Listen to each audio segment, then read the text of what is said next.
Hey guys, it's me, Sarah from FanGirl Review, and as you can see, there has been new changes to my life, as you can soon see. I've now changed my hair, as you can see. It's now a black color, and I changed my look, and a lot of new changes have come and gone as I go along. And I'm sorry again for not being a good reviewer by continuing these reviews with you guys. So let's just get into it, shall we?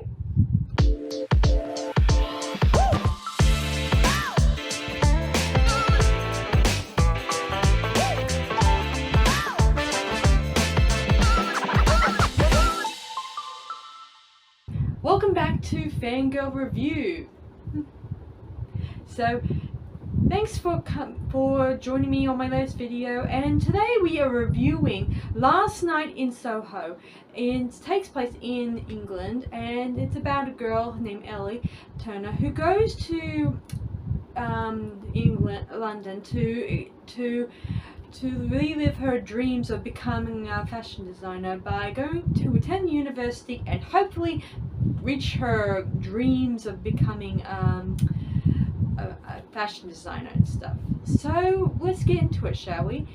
So the story begins where a girl named Ellie Turner, who's all looking forward to going off to university.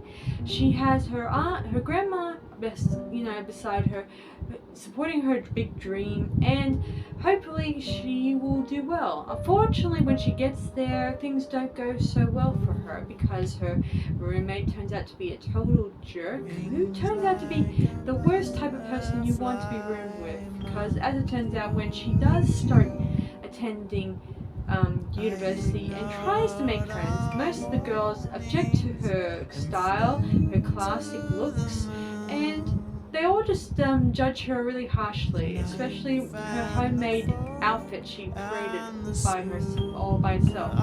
And of course, they object to a lot of things start happening in this movie where when she goes to a party, she goes to a nightclub, and then she suddenly is, deals with the girls disliking her a great deal.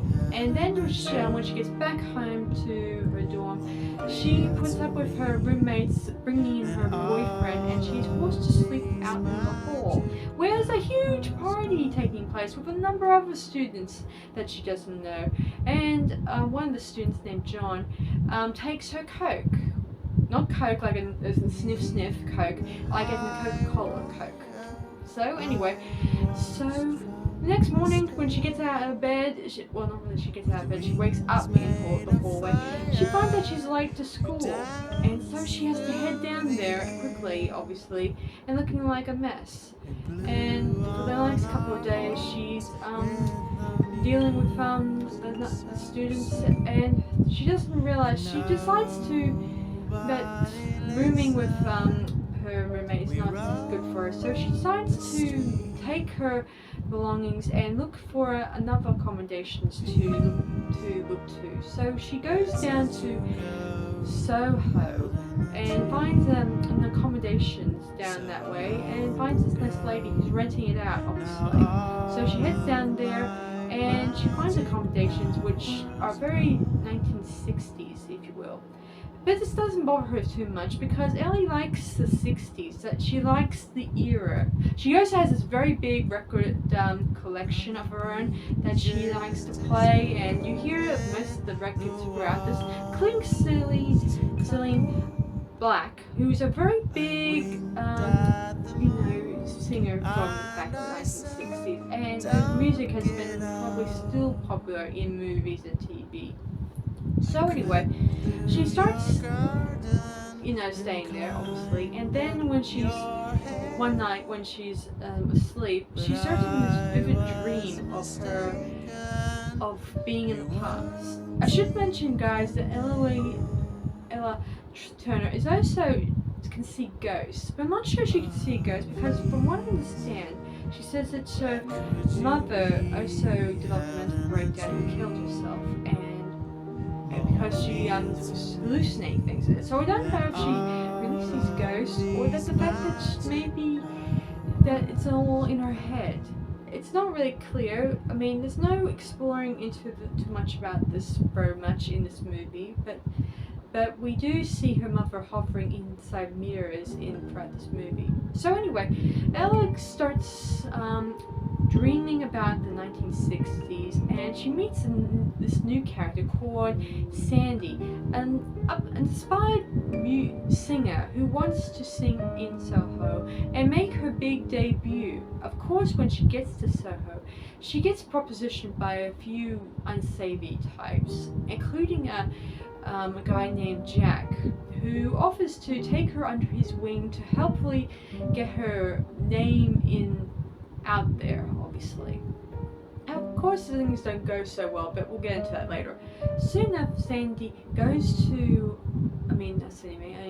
Ellie does get to class, and she draws up a drawing sketch of Sandy's dress, a beautiful pink dress number from the 1960s, which was very popular. And of course, this becomes her sort of a theme dress that she has for her later on, as we see in her fashion show.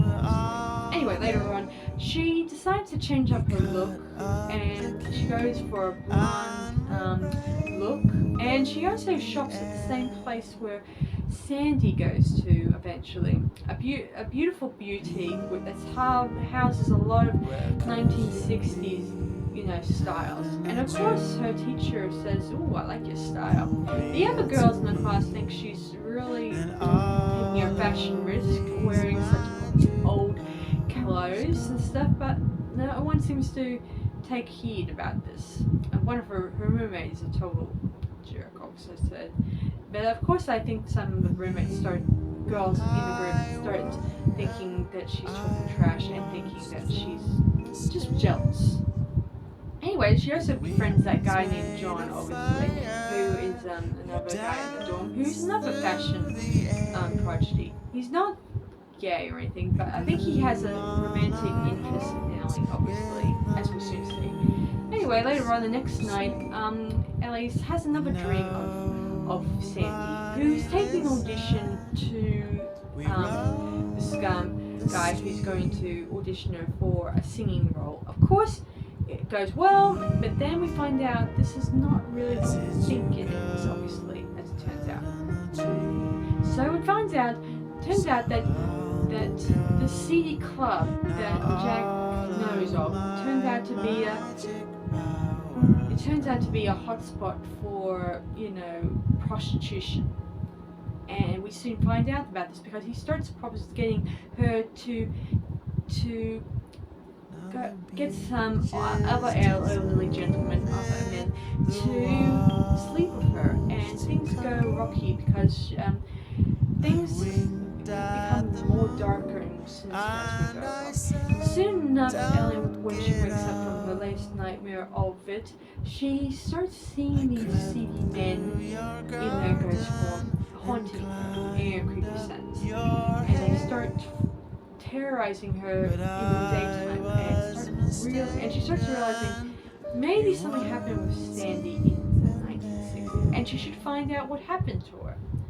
But of course, she doesn't realize this until she later on sees more of the creepy men haunting her, obviously. And soon enough, she decides to go to the police and tries to ask them if there was any crime she tells them about crime that might happen in the 1960s. But they don't believe her, and so she goes on her own investigation. Also, there's a seedy white haired man who's hovering in the background throughout this movie, who's eerie but a little creepy, and she starts suspecting he's Jack, but we don't know that until much later on, obviously.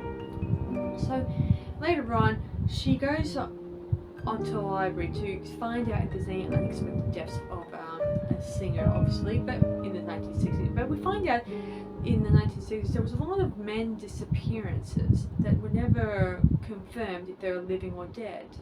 So it was unconfirmed. Later on, she tells John about what she knows, and John believes her, obviously. as I said before, he's a romantic interest in Ellie, obviously, but it doesn't confirm whether is something serious, obviously. Anyway, later on, she does confront this white-haired man, obviously, and she asked him if he was Jack, and asked him about Sandy, obviously, and of course he knows about Sandy. He even tries to stop her from continuing this sort of thing. But when we get into more deeper information, he gets run over by a car. And then we find out from the bartender that Ellie's been working with that he was not Jack. He was an undercover cop who has been trying to convince Sandy to leave the porn industry, to try to, the prostitute industry, and try to get her to escape it all. But unfortunately it didn't work out, and it turns out Ellie was feeling a little guilty that she allowed this man to die, this man get killed. Anyway, later on she decides that she's just starting to get a mental breakdown. She realizes that she wants to leave the school and get her out of there before the goes completely torture her. So she calls up her grandma and tells her what's been happening, and she tells John to come with her to her room to clear out the room, obviously. When she gets there, the landlady tells her about how a police lady came to the house and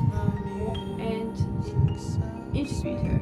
And of course, when they're talking, she gives her a cup of tea, and she reveals that she knew about Sandy, and it turns out this landlady is Sandy. And she tells her that she killed all the men that Jack pushed on her, obviously.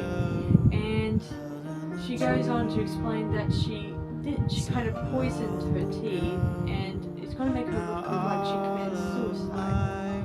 Anyway, eventually, Ellie and John try to fight her off, and then we get this creepy 1960s sequence of Ellie trying to escape her, and we see the old lady turn into Sandy, pursuing her with a large knife in her hand to plan on killing her. And of course we hear the music, You Are My World, which was from Silly Bold Black, obviously, and it's a good song, obviously, and as she tries to escape her soon as she gets into the room, the ghost of the dead man starts to pursue Ellie and tells her to kill Sandy to revenge their deaths. But she doesn't feel like she wants to revenge them. I think she knows deep down these men were not really saints, and they were not really nice people to, take revenge on. And she can see that Sandy was a victim of prostitution, and when I think about it, I think it's safe to say when I think about it that it's sad how many people do get preyed on during prostitution when they're pursuing their dreams, and it's horrible how it's probably still happening as we speak. So anyway, Ellie says no to these men, and when the landlady bursts into the room, she sees the spirits of her victims, and Jack approaches her and slaps her a good hand slap, and Sandy confirms that she was a victim and that these men took away her innocence.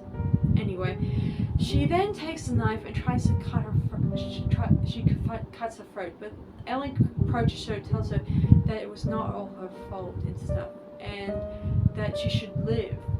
Of course, there's a fire going all around them, and she tells Ellie to escape her life along with John. Of course, she stays behind and allows herself to sink and die in the room along with her victims. There, Ellie's, on a slab and is taken away to the hospital, and she watches as her old room burns. Then we cross over to a couple of months later where we witness Ellie is taking part in a fashion show at school, where we see her creations of the dresses that she made from the 1960s, and she gets applause. Very good, very wonderful done. And everyone at the school is now praising her talent and saying that it was a great risk that she went ahead using the old styles to make these beautiful dresses. And of course she's still hated by her ex-dorm, ex-dorm girl, obviously. And of course John and her grandma's there to praise her, giving her a hand, good clap, bravo, well done, and all that stuff. And she sees her mother in the mirror, who's praising her. And we also see, when she turns back to the mirror, that Sandy's there, and she blows her a kiss. And then we watch as the girls, give each other a final farewell, and then we flash the credits. And throughout the credits, we see the still frames, still photos of the alleyways and the streets of London, obviously, Longdale. Then that's it from the movie. I think it's an awesome movie. I thought it was going to be just another not so interesting movie, but I liked the music and the atmosphere of this movie. It was great to watch, and I hope that we'll get to see more of those types of movies. I like those period movies that take place in such interesting times, where they use a lot of old music and a lot of old fashion clothes, and I like it that it had an interesting story behind it that deals with the trials and tribulations that women in the 60s and now that have to deal with nasty people out there.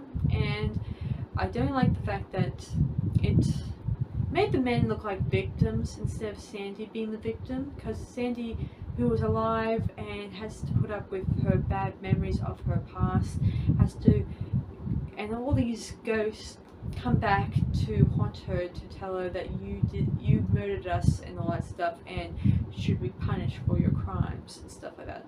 Of course, I think Sandy is more a victim than them, obviously, because they went ahead and did this, and probably to other women who throughout their lives, and it's not right when I think about it. And I hate that this stuff continues to happen over and over again, and I hate to see women being, especially men too, women, they both can be victims, obviously. So it's sad how this stuff does go on, and behind the scenes it's just horrible. Anyway, so I'm going to give this movie 4 stars out of 5, obviously. So be sure to check it out and let me know in the comments what you guys think of it, and let me know also what you think of my new look, obviously. So that's it from me, guys, and I hope you guys enjoyed this review, and I'll see you guys in my next video as I go along. I'm sorry again if I missed such a long period of time to not continue doing my reviews last time, so I'll try to make up for it for last time as I go along. Bye for now, and see you guys next time.